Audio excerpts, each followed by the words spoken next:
Salut, c'est Gunther et bienvenue pour une petite vidéo culture.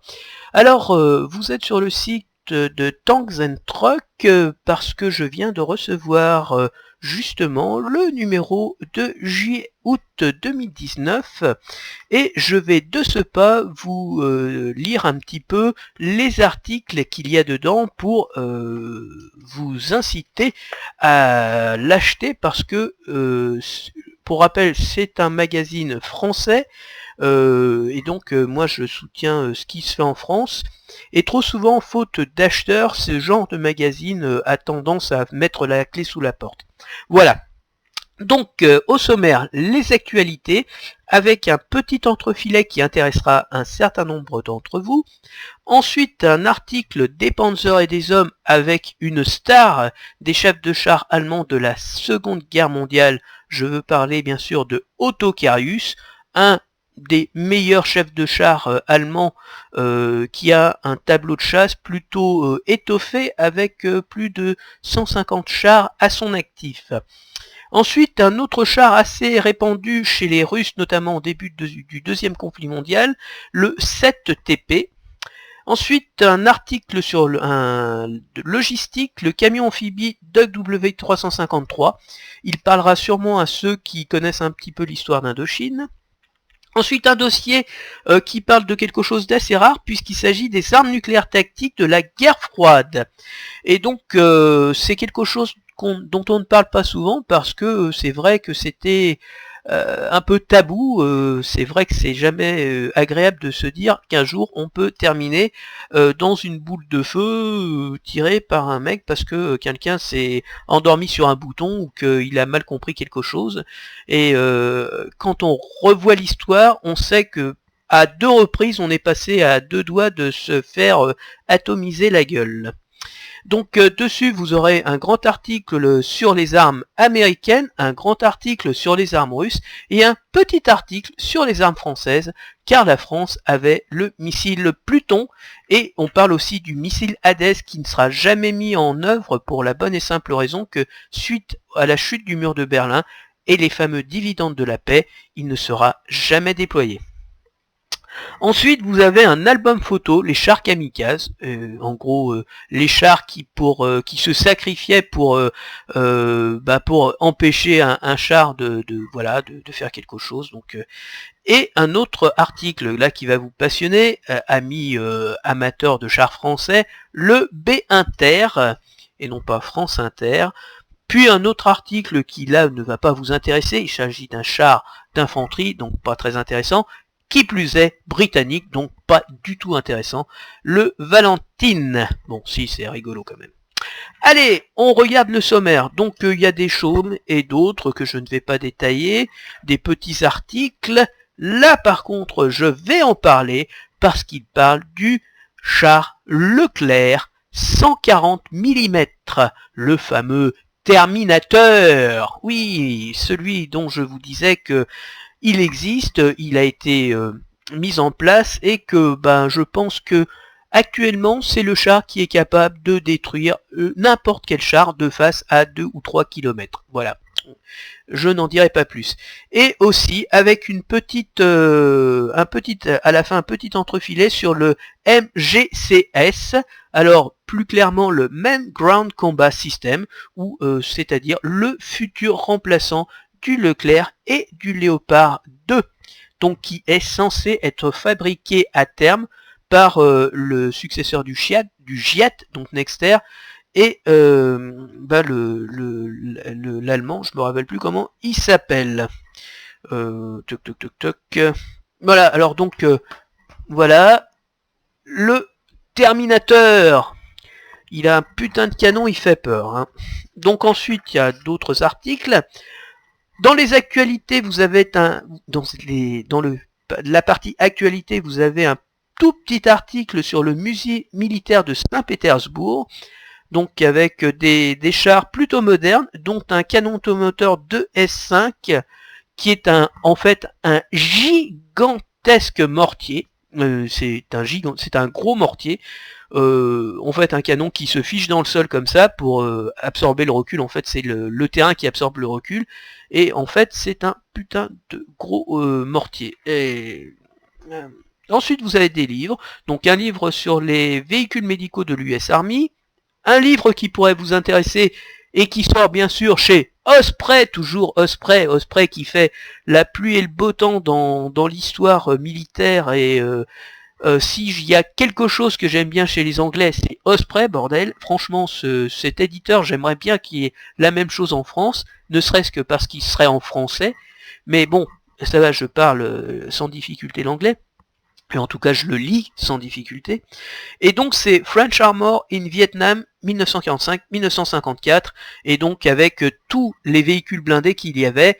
Donc ceux qui se souviendront qu'il y avait des M24 Chaffee, notamment à Dien Bien Phu, et puis les fameux crocodiles, ce qu'on appelait les crocodiles, qui étaient des véhicules, enfin dire, à la fois, à la fois terrestres et à la fois amphibies, et donc dedans on trouvait les fameux Duc W353, qui servaient à déplacer des troupes dans des terrains marécageux pour attaquer justement par des axes auxquels ne s'attendaient pas les forces vietnamiennes, puisque généralement quand il y a des forces marécageuses, des passages marécageux merdiques comme ça, ben on passe pas par là, on passe par la terre ferme. Et ben voilà, voilà. Ensuite, il y a quelque chose qui pourrait intéresser ceux qui s'intéressent à la tactique blindée.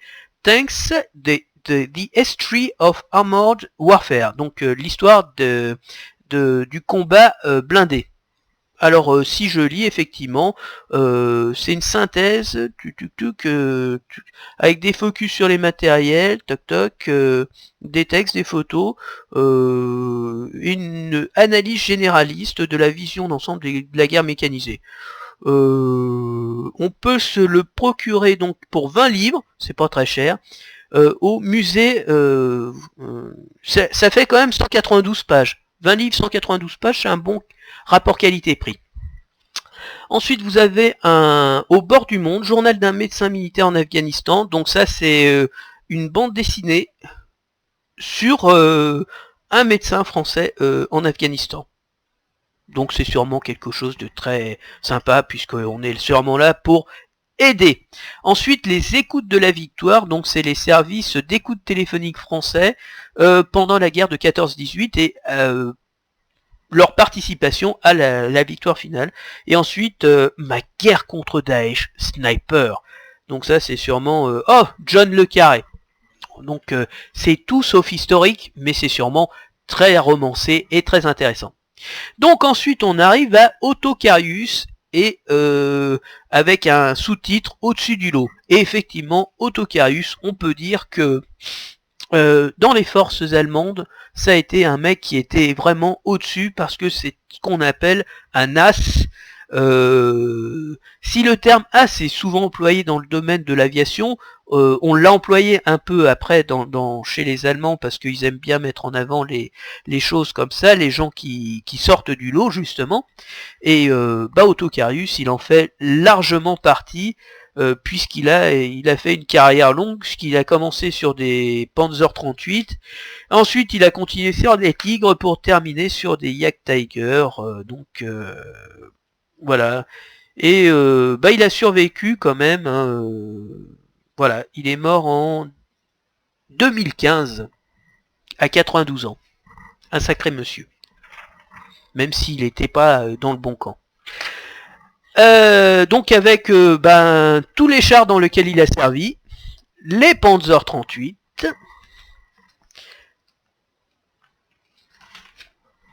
les Tigres. Ah, c'est beau le Tigre, franchement, je me lasse pas de voir ce véhicule. Voilà. Ensuite, donc, le fameux article sur le 7TP, donc le char qui a, on va dire, du tout début de la guerre, et avec en sous-titre au niveau des Panzers, ce qui veut dire que, on va dire que par rapport aux chars qui étaient déployés, ils n'étaient pas plus mauvais, on va dire, que les chars. Donc toujours la chose intéressante dans cette revue Trucks and Tanks, la petite fiche signalétique qui vous donne tous les renseignements Sur la période de déploiement, quel type de charge, un léger, le constructeur, le nombre d'exemplaires construits, les dimensions, le taille, le blindage, l'armement et la motorisation.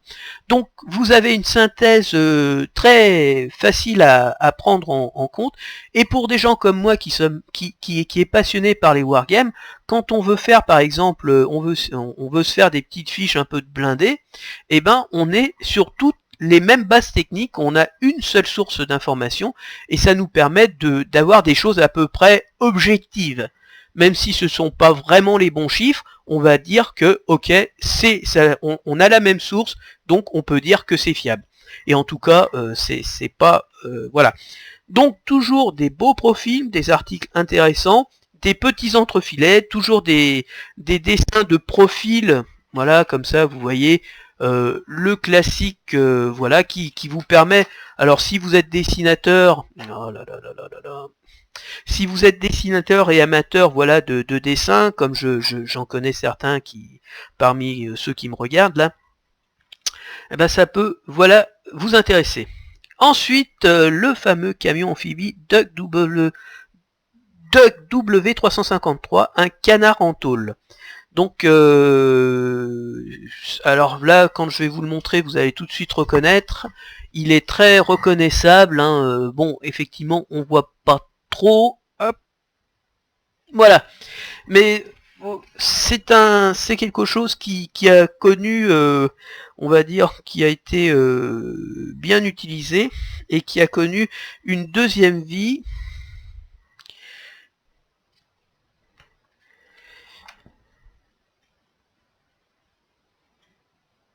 Un petit peu plus tard, mais là ils en parlent pas, donc on va pas en parler. Ensuite on arrive au dossier, les armes nucléaires tactiques de la guerre froide. Donc là comme je vous dis, il y a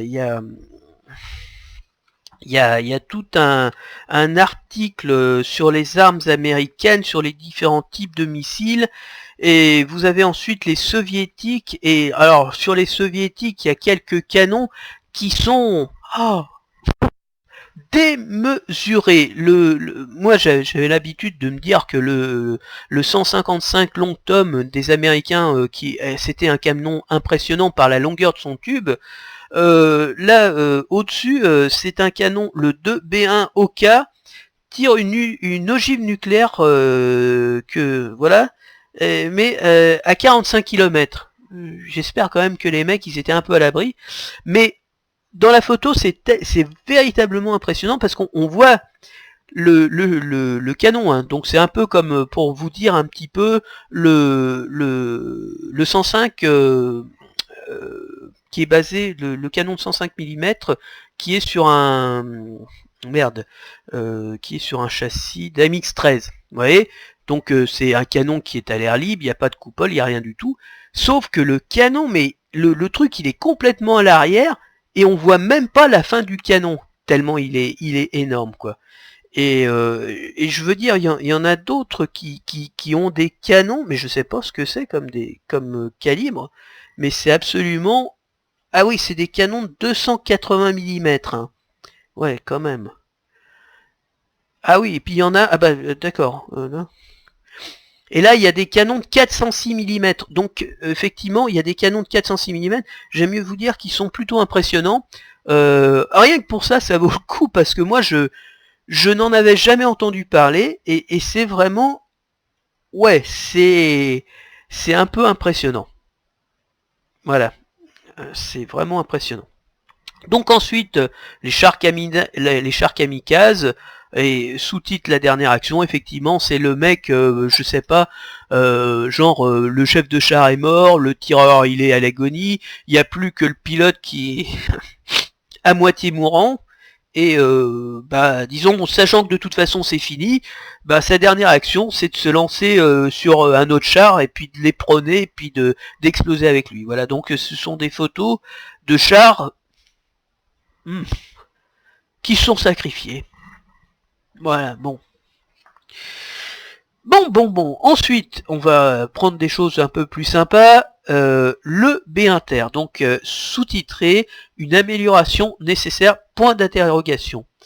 Donc je vais pas détailler, puisque quand même j'essaye de vous inciter à acheter cet ouvrage, mais voilà, c'est quand même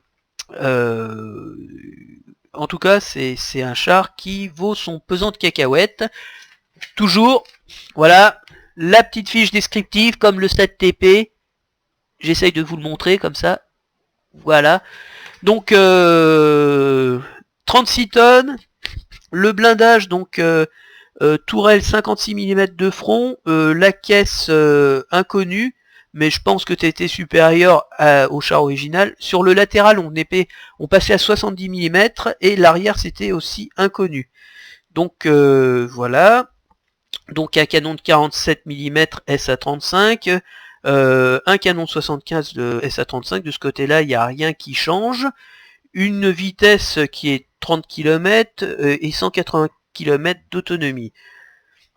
Donc voilà, donc quelque chose qui est sûrement arrivé trop tard, et puis qui de toute façon était à mon avis déjà dépassé, parce que les tourelles n'étaient pas bonnes, voilà, parce que je veux dire que c'est clair que la tourelle monoplace c'était une hérésie, puisque c'était peut-être très bien parce que ça faisait des chars qui étaient très étroits, très difficiles à toucher, mais en combat un chef de char ne pouvait pas à la fois désigner une cible, approvisionner son arme et tirer. C'est pas possible. Voilà, il aurait au minimum fallu un tireur-chargeur, mais avec un chef de char qui aurait été capable de suivre la cible. Parce que je veux dire que le chef de char, quand il tire un obus sur le chat, il le manque, il va prendre un autre obus, il le remet, bah, ce qu'il doit faire, c'est rechercher où est le char qu'il visait avant. Parce que l'autre, il va pas attendre en disant temps mort, je m'arrête 30 secondes et puis on reprend le combat dans 2 minutes, le temps que je prenne mon obus et que je recharge. Voilà, donc c'est ça qui était un peu gênant.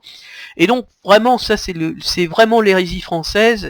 On avait de bons chars techniquement parlant, ils avaient un bon bladage, ils avaient un bon armement, mais au niveau de la conception, c'était de la merde.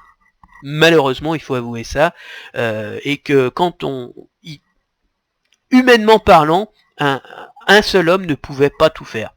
Sachant qu'en face, vous aviez 3 hommes. Un chef de char, un tireur, un chargeur, plus un conducteur, plus un radio. Et en plus, les Français, ils n'avaient pas de radio. Voilà. Donc ça c'est assez explicite, et on comprend quand même les difficultés qu'ils avaient.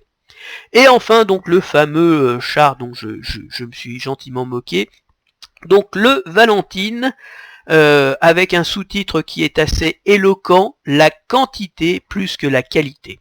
En gros, c'était une bouse. Voilà.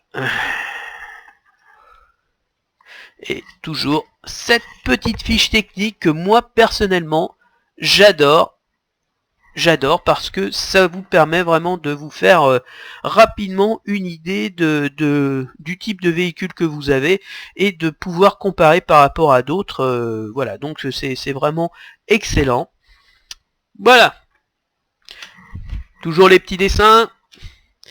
Et ça se termine par l'annonce d'un hors-série numéro 32, les matériels de l'armée américaine durant la Seconde Guerre mondiale.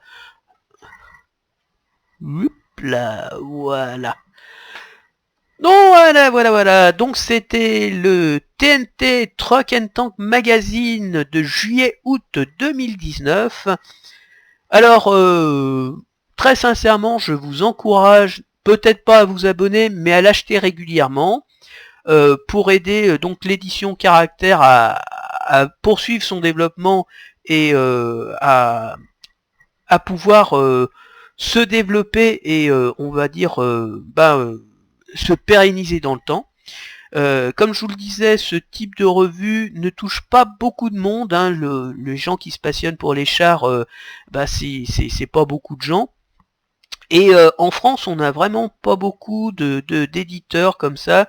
Et j'ai connu beaucoup de magazines on va dire de militaria ou d'histoire militaire qui ont périclité, faute on va dire de lecteurs et de gens abonnés. Donc je ne cesserai d'encourager les gens, et pour moi, un livre, ça vaut tout le temps passé sur votre téléphone portable. Le plaisir de lire un livre, de lire une revue, c'est vraiment autre chose que de se tuer les yeux sur un portable qui est illisible. Voilà, donc c'est mon côté vieille école. J'aime les livres, j'aime tourner les pages, j'aime sentir l'odeur du papier glacé au petit matin. Et franchement, c'est une très belle revue, c'est vraiment bien foutu, c'est vraiment bien fait, et elle mérite le coup, elle mérite vraiment qu'on lui donne notre soutien. Voilà, c'est tout pour aujourd'hui, bonne lecture, et à la prochaine, ciao ciao.